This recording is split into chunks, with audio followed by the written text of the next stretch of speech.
अभी जो है ये लोग पाँच आदमी को बैठाते हैं। आप पहले 3 आदमी के 2 आदमी बैठाते थे तभी 20-20 लेते थे, अभी 5 आदमी तब भी 20-20 ले रहे हैं। आपने उसके लिए ऑब्जेक्शन नहीं उठाया? बोलता हूँ 10 रुपये लो तो बोलते रिक्शे से उतर जाओ। ये सिर्फ रिक्शे में कोरोना होगा और जो बस भर के आ रही है उसमें कोरोना नहीं होगा। नमस्कार, मैं शिवानी दुबे, आप देख रहे हैं मिरर ऑफ ट्रूथ। दोस्तों, आज सोशल मीडिया स्क्रॉल करते समय मुझे एक पोस्ट दिखाई दिया। उस पोस्ट में हमने देखा कि नालासोपारा वसई विरार में रिक्शा चालक अपनी मनमानी कर रहे हैं। वो 4 सीट पैसेंजरों को बिठाकर उनसे 2 गुना किराया वसूल कर रहे हैं। दोस्तों, कोरोना महामारी के दौरान रिक्शे चालकों को 2 सीट बैठाने की अनुमति दी गई थी, जिसके चलते उनका किराया दुगना किया गया था। जैसा कि सोशल मीडिया स्क्रॉल करते समय वो पोस्ट दिखाई दिया, उसमें ये लिखा था कि इस समस्या पर ना ही मीडिया आवाज उठा रही है और ना ही यहाँ का प्रशासन आवाज उठा रहा है। तो उस समस्या को ध्यान में रखते हुए और उस समस्या को संज्ञान में लेते हुए हम इस समय उपस्थित हैं नालासोपारा पूर्व के राधा कृष्णा होटल। यहाँ हम आपको दिखाएंगे कि क्या सच में ये समस्या आम जनता के साथ हो रही है और रिक्शा चालक अपनी मनमानी करते नजर आ रहे हैं। तो चलिए इस समस्या को समझने के लिए हम चलते हैं स्टेशन की ओर और देखते हैं वहाँ पर क्या है माहौल।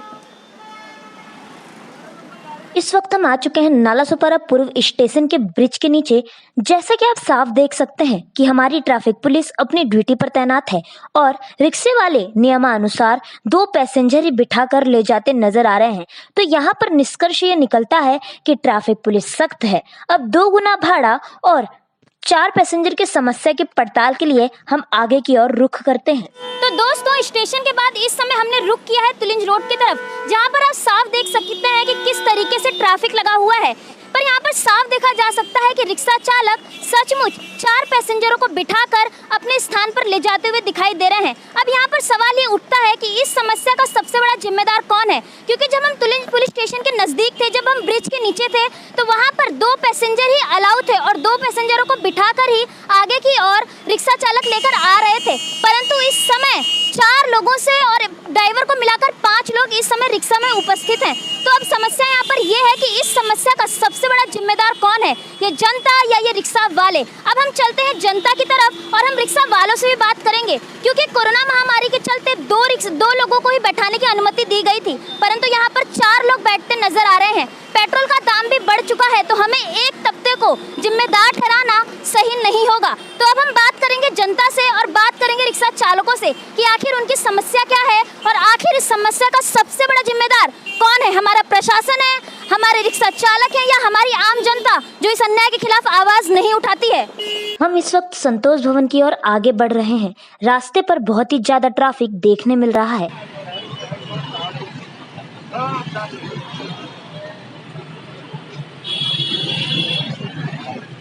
परंतु कुछ दूर बाद ही ये ट्रैफिक खत्म हो जाता है और रोड ठीक ठाक है।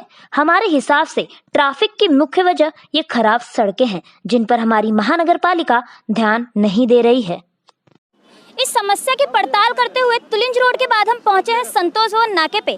जैसा कि हमने देखा और अभी आपको वीडियो में दिखाई भी देगा कि किस तरीके से रिक्शा चालक 4 पैसेंजरों को बिठा कर लाते हैं। तो हम इस समय चलेंगे जनता की तरफ, क्योंकि हमें एक तरफा बात नहीं करनी है, एक तरफा नहीं। हम इस पड़ताल को करने हर एंगल को टटोलेंगे कि इस समस्या के लिए आखिर जिम्मेदार कौन है। तो इस समय हम सीधा रुख करेंगे जनता की तरफ और उनसे बात करते हैं कि आखिर उन्होंने कितना किराया दिया। सर, आपने कितना किराया दिया? 20 रुपए। कितने लोग बैठा के आए थे? 4 लोग।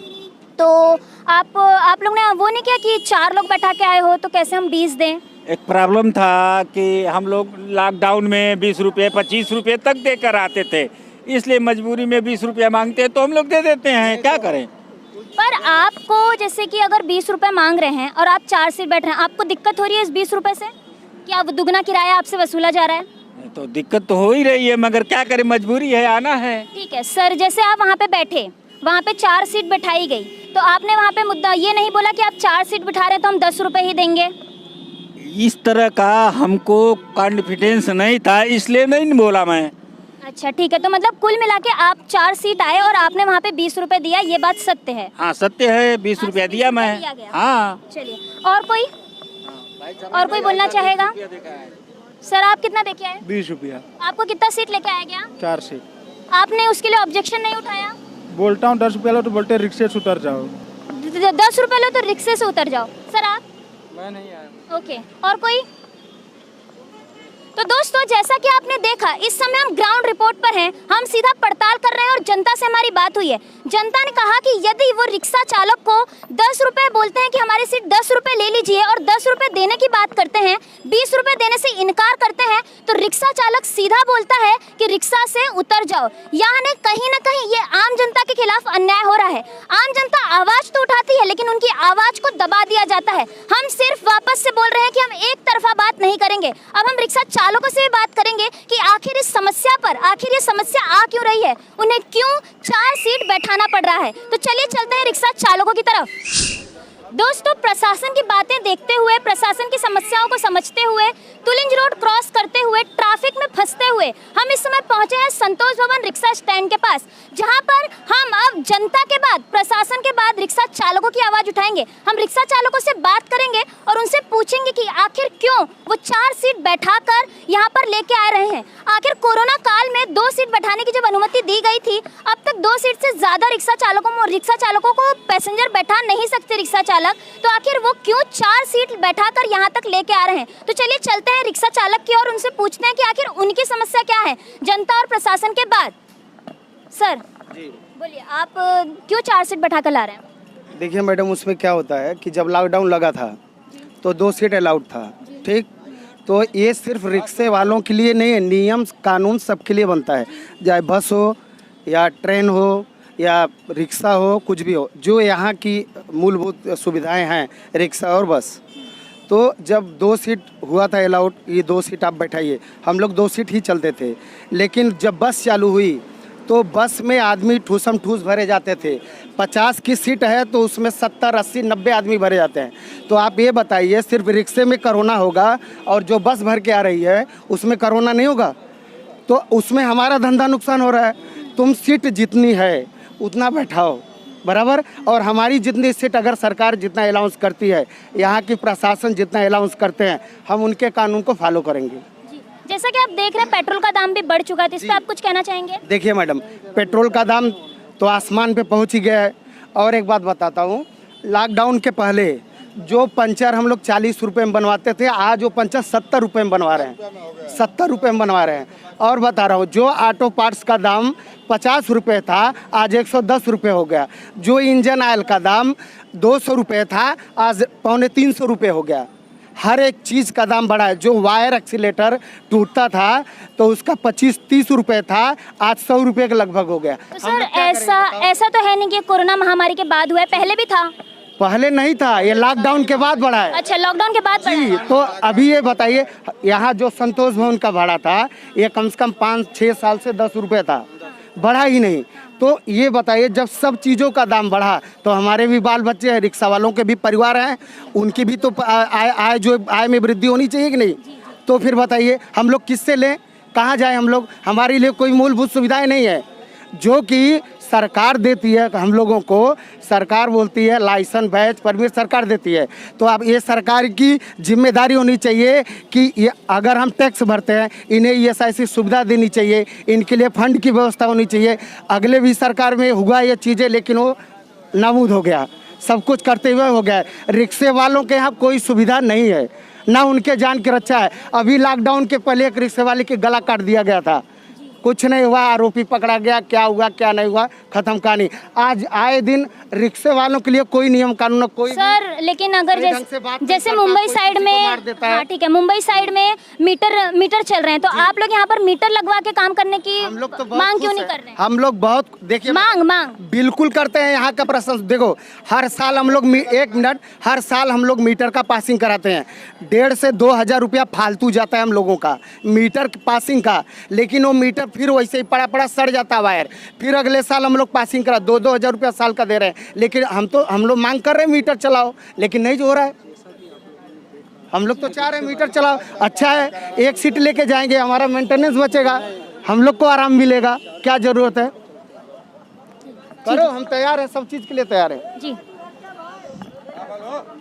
तो दोस्तों जैसा कि आपने देखा यहाँ पर रिक्शा चालक भी परेशान है। महंगाई इतनी बढ़ चुकी है कि रिक्शा चालकों को ना चाहते हुए भी 4 सीट पैसेंजरों को बैठाकर यहाँ लाना पड़ रहा है। दोस्तों कोरोना महामारी के दौरान, कोरोना महामारी के चलते ट्रेनें भी बंद की गई थी, मंदिर भी बंद थे, विद्यालय भी बंद थे, रिक्शा चालकों के लिए 2 सीट अलाउ की गई थी। परंतु जैसे जैसे महाराष्ट्र में अनलॉक की प्रक्रिया शुरू हुई वैसे वैसे अब 7 तारीख से, जैसे कि आपको पता है, मंदिर खुल जाएंगे, विद्यालय खुल चुके हैं। ट्रेन में दोनों डोज लिए लोगों के लिए 14 दिन बाद सफर करने की अनुमति भी दी गई है। परंतु एक तबका जो कि रिक्शा चालकों का है, उन्हें आज भी सिर्फ 2 सीट अलाउ की जा रही है। तो इस समस्या का सबसे बड़ा जिम्मेदार यहाँ पर कौन है? क्योंकि जनता कहती है रिक्शा चालक हमसे पैसे लेते हैं, रिक्शा चालक कहते हैं महंगाई इतनी बढ़ गई है, हमारे कोई मांगे नहीं सुन रहा है, प्रशासन हम कार्रवाई करता दिखता है। ऐसा नहीं कि प्रशासन कार्रवाई नहीं करता, प्रशासन कार्रवाई करता दिखता है, लेकिन आगे आने के बाद, जैसे हमने आपको बताया था कि वहाँ पर बहुत ट्रैफिक था, वहाँ पे छिनैती, डकैती, हत्या जैसी वारदातें आए दिन होती रहती हैं। इसके लिए जिम्मेदार कौन है? आखिर अब तक वर्तमान समय में हमें इसका निष्कर्ष नहीं मिला है। चलिए चलते हैं एक और रिक्शा चालक की तरफ, देखते हैं इस मुद्दे पर उनका क्या कहना है। सर ये भी ऑटो ड्राइवर बोला। आए दिन हवलदार फाइन मारते हैं हम लोग को, अपने पैसा लेते हैं हम लोग को। पर बिना गलती के हवलदार फाइन तो मारेंगे नहीं सर? उनसे पैसा लेते हैं, हम लोग का धंधा नहीं, तो हम लोग इधर उधर भागते फाइन मारेंगे ही। अच्छा, मतलब आपकी गलती नहीं तो भी आप पे फाइन मारी जाती है? नहीं, गलती हम लोग करते हैं जरूर, मगर गाड़ियाँ लगाने की जगह नहीं, गलती का होएगा ना। तो उसके लिए तो नाला सुपारा की पब्लिक ट्रैफिक लगता है 2-2 घंटा। 1 मिनट, उसमें अभी जो है ये लोग 5-5 आदमी को बैठाते हैं। हाँ, पहले 3 आदमी के 2 आदमी को बैठाते थे, तभी 20-20 लेते थे। अभी 5 आदमी तब भी 20-20 ले रहे हैं। सुनिए सर, मैं क्या अभी देखो मैं बता रहा हूँ। तो दोस्तों जैसा कि आपने देखा यहाँ पर समस्याएं बड़ी गंभीर हैं। किसी भी प्रकार का कोई निष्कर्ष निकलने को तैयार नहीं है, कोई भी किसी का सुनने को तैयार नहीं है। ना जनता एक कदम पीछे हट रही है और ना ही रिक्शा चालक एक कदम पीछे हट रहे हैं। तो चलिए आज के देखते हैं कि पड़ताल कहाँ तक पहुँचती है। वर्तमान समय में हमें कोई निष्कर्ष निकलने के नहीं आ रहा है। जितनी इस समस्या के लिए 25% जनता जिम्मेदार है जो इसके खिलाफ आवाज नहीं उठाती, 25% रिक्शा चालक जिम्मेदार हैं जो 4 सीट लेकर आते हैं, परंतु महंगाई बढ़ चुकी है, इनकी भी मजबूरी है। 25% यहाँ का प्रशासन भी जिम्मेदार है। जैसा कि आप देख सकते हैं यहाँ पर वाद विवाद शुरू हो चुका है, लोग यहाँ पर लड़ने को तैयार हैं, लोग झगड़ा करते नजर आते हैं, लोग समस्याओं का समाधान सोचने के लिए उतारू नहीं होते हैं, बस लड़ते नजर आते हैं, एक दूसरे पर उंगली उठाते हैं कि रिक्शा चालक पैसे वसूल कर रहा है, जनता बोलती है रिक्शा चालक ले रहा है, रिक्शा चालक बोलते हैं कि महंगाई बढ़ चुकी है, प्रशासन बोलता है सरकार की तरफ से आदेश नहीं है। कि इस समस्या का सबसे बड़ा जिम्मेदार कौन है? क्योंकि ताली एक हाथ से नहीं बजती है। यहाँ पर 25% हर एक व्यक्ति, हर एक जनता, हर एक रिक्शा चालक और हमारा प्रशासन, और चाहे वो बड़े तबके पे बैठा अधिकारी हो, वो भी इस समस्या का जिम्मेदार है। मैं शिवानी दुबे फिर मिलूंगी आपसे अगली खबर के साथ, तब तक देखते रहिए मिरर ऑफ ट्रूथ, क्योंकि हम दिखाते हैं सच का आईना। ऐसी ही और नई खबरें देखने के लिए बने रहें हमारे साथ और सब्सक्राइब करें मिरर ऑफ ट्रूथ। वीडियो पसंद आने पर लाइक, कमेंट, शेयर करना ना भूलें।